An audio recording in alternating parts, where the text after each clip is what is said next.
ലഹരി മാഫിയ സംഘങ്ങളുടെ വേരറുക്കാൻ വിമുക്തത കാട്ടുന്ന LDF സർക്കാരിന്റെ ഇരട്ടത്താപ്പിനെതിരെ ഓൾ ഇന്ത്യ തൃണമൂൽ കോൺഗ്രസ് ജില്ലാ കമ്മിറ്റി നേതൃത്വത്തിൽ ജില്ലാ ആസ്ഥാനത്ത് ധർണ നടത്തി.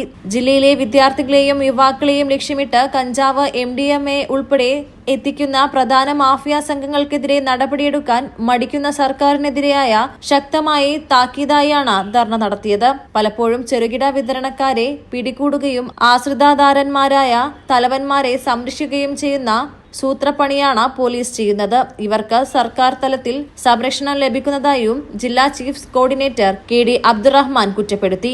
ധർണ ജില്ലാ ചീഫ് കോർഡിനേറ്റർ KT അബ്ദുറഹ്മാൻ ഉദ്ഘാടനം ചെയ്തു.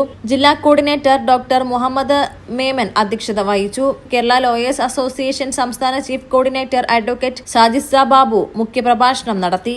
സംസ്ഥാന സമിതി അംഗങ്ങളായ ബാബു പൊൻവേലി, മൊയ്തീൻകുട്ടി മാസ്റ്റർ, ജില്ലാ കമ്മിറ്റി അംഗം കല്ലിങ്ങൽ മുഹമ്മദ് അലി എന്നിവർ സംസാരിച്ചു. യൂത്ത് ജില്ലാ കോർഡിനേറ്റർ MK സായിദ്, ജില്ലാ കമ്മിറ്റി അംഗം ജോഷി മാസ്റ്റർ എന്നിവരും സംവദിച്ചു. മലബാർ ടൈംസ്, മലപ്പുറം.